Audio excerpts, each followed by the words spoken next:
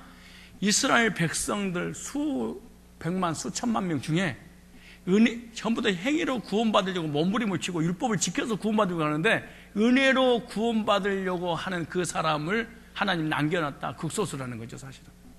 나오잖아요. 이와 같이 이제도 은혜로 택하심을 따라 남은 자가 있느니라. 만일 은혜로 된 것이면 행위로 말미암지 않음이니. 은혜면 행위가 아니야.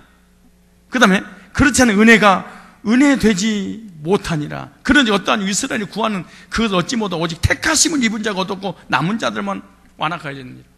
그러니까 율법, 행위를 통해서 구원받으려고 하는 사람은 점점점 신앙생활 하모나스로 완악해지고, 하나님의 은혜로 택하심을 받은 사람은 하나님께서 남겨준 사람이라는 거예요. 근데 이 말씀을 로마서 9장에 이렇게 말했어요. 로마서 9장.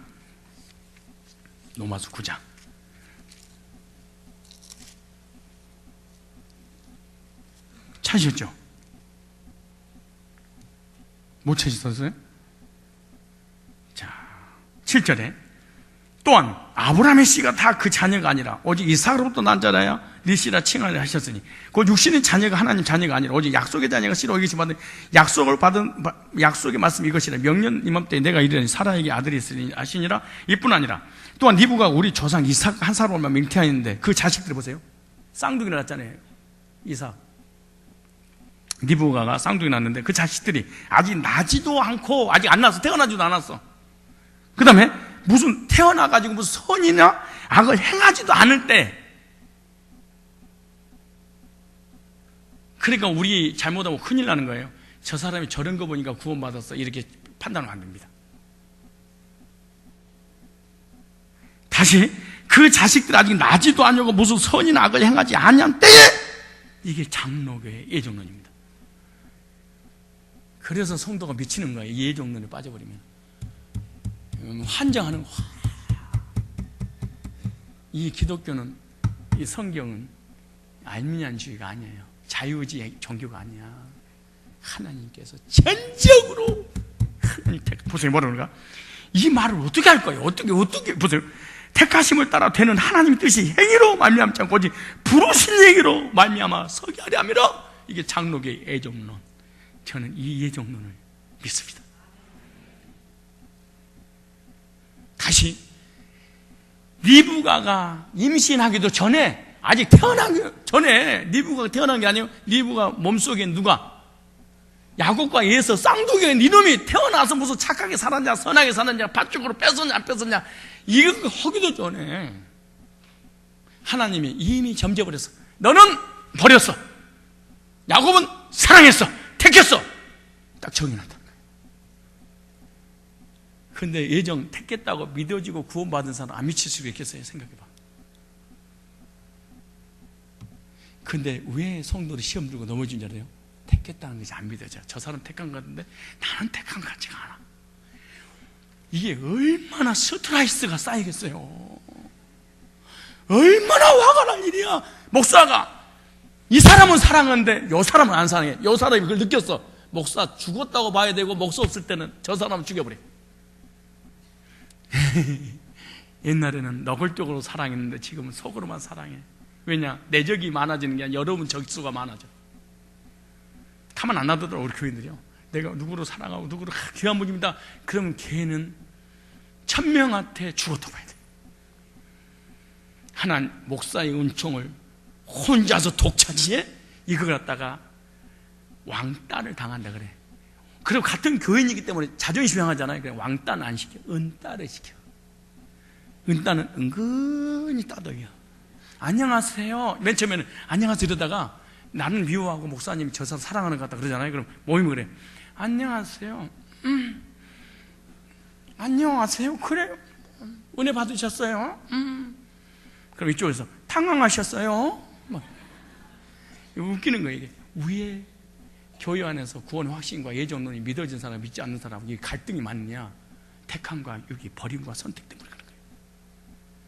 이 어마어마한 차별의 하나님 은혜니까 견딜 수 없는 감사가 나오는 거예요. 여기 나오잖아요. 보세요. 그 자식들이 아직 나지도 아니고 무슨 손이 나가 행하지 아니한테. 우리 아버지가 10남매를 낳았습니다. 10명, 2명을 산 탔는데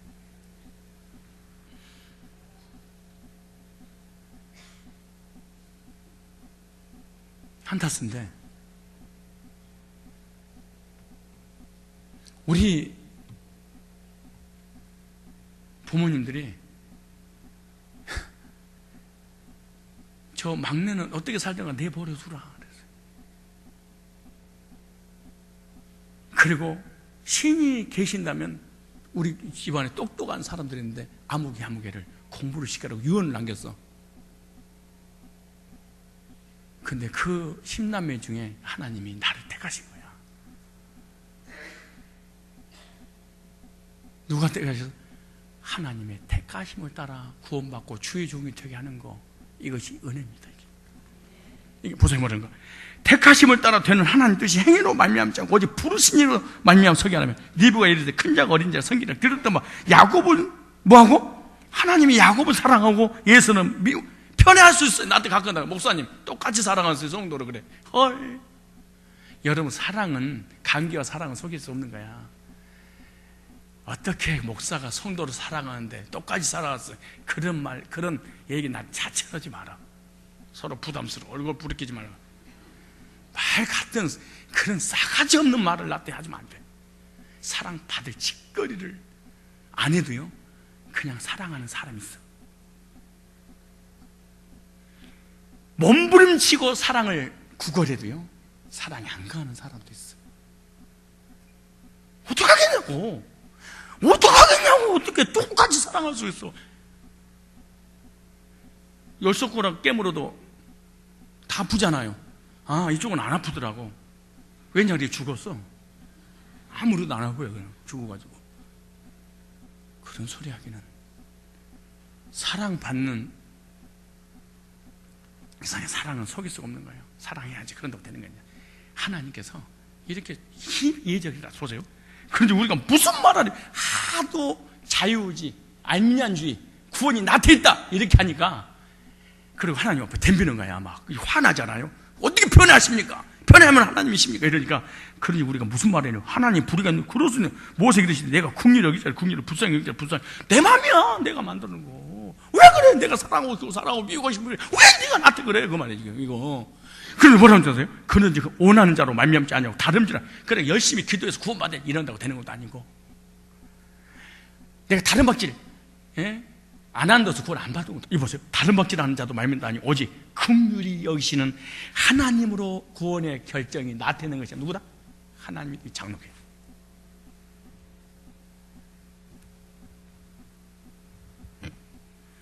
그러니까 여러분 중에 이럴 거예요. 아, 그런 게 어딨어요.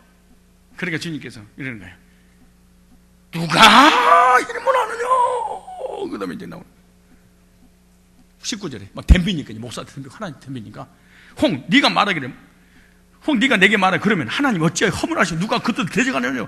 이 사람아, 이씨, 네가 감히 하나님을 힘을하냐. 지음을 받는 물건이 지은 자가 어찌 나귀같이 만들었냐. 나 덤벼 너 이거. 토기장에 지은 한 덩이로 하나는 귀 쓸 거, 하나는 천이 쓸 거 만들 권이 없냐. 내 맘이야.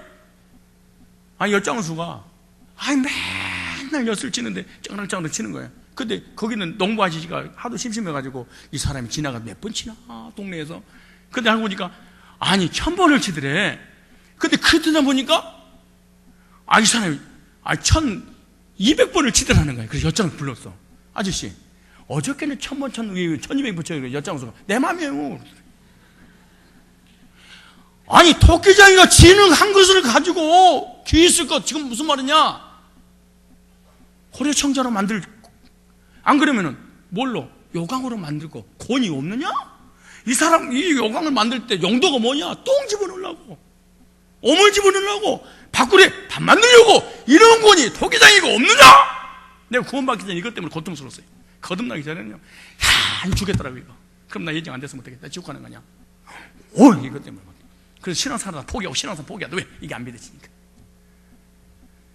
이럴 권이 없느냐? 누가 전능하신 하나님이 죄인들을 살아갈 사람 살아가고 버릴 사람 버렸는데, 그래서 예정된 사람은 끝까지 믿더라고. 어떻게 해서라도 산전, 수전, 공중전, 세균전 다 치고요, 마귀전까지 치고 와서 구원받더라고. 그 다음에 만일 하나님 그 진노를 보시고 그 능력을 알게 하시고 멸하기로 준비된 진노의 그 오래 참으심을 간용하시고, 그래도 하나님 불쌍히 긍휼을 베푸고 계시는데, 부족한 사람을 은혜로 택하시고 하나님께서 영화롭게 하셨습니다. 그러므로 은혜 받은 사람, 구원받은 사람은 하나님께 인정받은 사람인 줄로 믿으시기 바랍니다. 사람이 사람을 인정해줘도 생명을 건답니다. 그런데 하나님이 우리를 인정해 주셨어. 뭐라고? 의인이라고. 누구 백성은 하나님 백성이라고. 어디 갈 거라고? 천국 갈 거라고. 이 시간에 자존감이 회복되시고, 자신감 회복되지 말고 자존감이 회복되시기 바랍니다. 자신감은 교만한 놈입니다. 자존감은요, 정체성 때문에 사람을 괴롭히는 일을 하지 않습니다. 자신감은 내 거, 자존감은 하나니까.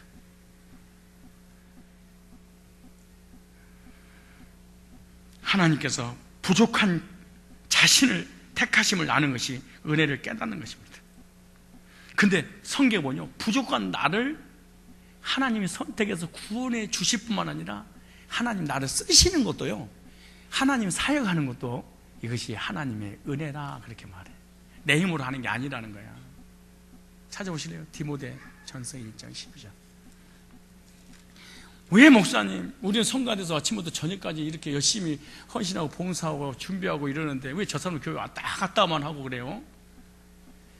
성경에 나와. 특권이란다. 너에게 준 특권. 하나님이 특별히 너 사랑해서 성가대 앉혀준 거야. 네가 잘나서 앉혀준 게 아니고 내가 너를 사랑해서 그 자리에 앉혀줬어. 딴 사람들도 얼마나 앉고 싶겠니? 근데 하나님이 특혜를 안 줬단다. 그래서 뭐한다? 왔다가 그냥 갈 거야. 믿음이 좋은 게 아니고 내가 특혜를 안 줬어. 볼래요? 디모데전서 1장 12절. 자, 디모데전서 1장 12절. 시작. 나를 능하게 하신, 이 말은 능력을 주셨어요. 그리스도 예수 우리 주께 내가 감사함은, 왜 감사? 나를 충성되이 여겨 잘할 것을 알고 내게 직분을 맡기셨으니 하나님이 능력까지 주셔서 하나님 능력으로 할 것을 알고 미리서 이 직분 주셨다는 거야. 이것도 은혜로다. 성경에 보면 목사는 왜 세웠느냐? 하나님의 사랑을 너무너무 많이 받았어요. 우리 주의자님 언니가 그랬던가? 교제 나누는 중에, 여러분 여기 성가대원 왜 된 줄 알아요? 성가대원이 목사 편이 안 되고 장로 편이나 집사 편 됐다. 내 얘기가 아니에요. 우리 주의자님 얘기예요. 인간 망할 저주받을 사람들입니다. 목사 편이 안 돼. 여러분 왜 내인이 된 줄 아세요? 왜 제사장 반열에 들었은 줄 아세요? 백성들이 반역할 때 내이가 모세 편을 들어. 그리고 모세 앞에 서서 그 모세를 보호하기 위해서 그 적들을 쳐. 아무도 건들지, 12집 빠지게 아무도 건들지 않는데, 그걸 보고 내가 너에게 제사장의 선물을 주마. 그 대제사장이 쫙 그 반에 나옵니다. 목사 편 됐던 그 하나, 주의 종 편 하나 딱 됐단 말이에요. 내가 한 얘기가 아니에요. 주의자님 얘기한 얘기예요. 이게 성가대야. 이게 성가대. 성가대는 누구 편이 아니에요. 하나님 편이 아니야. 목사 편이 되는 거예요. 그것이 하나님 편 되는 거 마찬가지예요. 이게 뭐예요? 특권이란다. 특권. 특별한 종을 내가 베풀었다. 이게 아무나 하는 게 아니에요. 사실 헌신은, 충성은 아무나 하는 게 아니에요. 특별한 은총을 하나님 베풀어 준 거예요. 내게 능력 주시고 직분 주시고 그 잘할 줄 알고 하나님 은혜를 베풀었다. 무슨 은혜? 자격 없는 자에게 주신 은혜. 마지막입니다. 7절 8절 오늘 다시 보면 7절 8절 7절 8절 보세요. 자, 다시 좀 찾으셨죠? 7절 8절 시작. 그 불법을 사심을 받고 그 죄를 가리우심을 받은 자 복이 있고, 주께서 그 죄를 인정지 아니할 사람 복이 또 담가 같으니라. 다윗은 이렇게, 누가 행복한 사람이냐고 그런 줄 아느냐? 다윗이 그랬어. 그렇게 많은 죄를 짓고 그 불법을 행하고 잘못을 했는데 하나님께서 하나님 은혜로 용서해 주셨다. 그래서 세 번째 하나님 은혜 뭐냐? 용서해 주시는 은혜. 무슨 은혜? 큰 죄를 용서해 주는 것이 은혜입니다. 마땅히 처음에 받아야 될 사람이 용서받은 것이, 이유 없이 조건 없이 용서해 주시는 은혜야. 따지거나 뭐 하는 게 아니에요. 그냥 불쌍해서 용서해 주는 거예요. 왜냐? 사랑하니까. 그래서 하나님 은혜는 속죄 은혜입니다. 하나님의 은혜로 우리의 죄를 속해 주신 거예요. 하나님 은혜는 한없는 용서입니다. 끝이 없는 용서입니다. 이것이 다윗이 깨달았어. 과거에 이렇게 죄를 졌는데 그 죄를 묻거나 따지지도 않고 마치 엄청난 내가 편지를 쓰다가 잘못한 게 있어서 받침이 틀리고 그러는데 지우개로 엔타로 탁 누를 때 싹 지워져 버린 것처럼 하나님 이렇게 내 죄를 용서해 주고 계시다니, 구원받고 난 이후에도 이 죄사함에 대한 감격 속에 하나님의 사랑에 푹 빠져 있었던 사람이 다윗입니다. 시편만 찾아보시죠. 시편 103편. 이 얘기가 시편 103편 얘기예요. 자, 시편 103편. 시편 103편.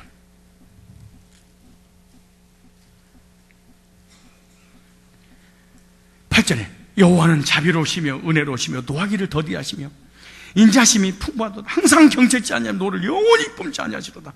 우리의 죄를 따라 처치 아니. 여러분, 우리가 구원받고 난 후에 삶에 지은 죄죠. 죄 짓죠? 안 짓나요? 죄를 지을 때마다 하나님께서 처리했다고 쳐봐요. 죄를 지을 때마다 달아보고 재어보고 따졌다고 쳐보세요. 어떻게 될까요? 여기는 멀쩡한 사람 한 명도 없을 거야. 정말로 병하고 신만 모여가지고 확 차 있을 거예요. 그러지 않겠어요? 우리 죄를 따라 처치하냐, 우리 죄악을 따라 갚지 않으셨어요. 이게 하나님 사랑이에요. 하나님 용서예요. 이게 하나님의 은혜예요. 이게 하나님 은혜예요. 하나님 은혜는 측량해서 우리하고 깨면 안 돼요. 그 다음 뭐라고 그러나?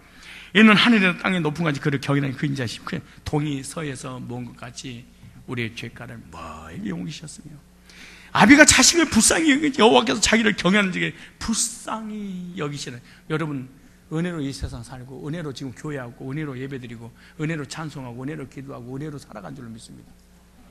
은혜입니다. 이게 하나님의 은혜로 이 쓸데없는 자, 왜 하나님이 이렇게 잘못했는데 그럴까?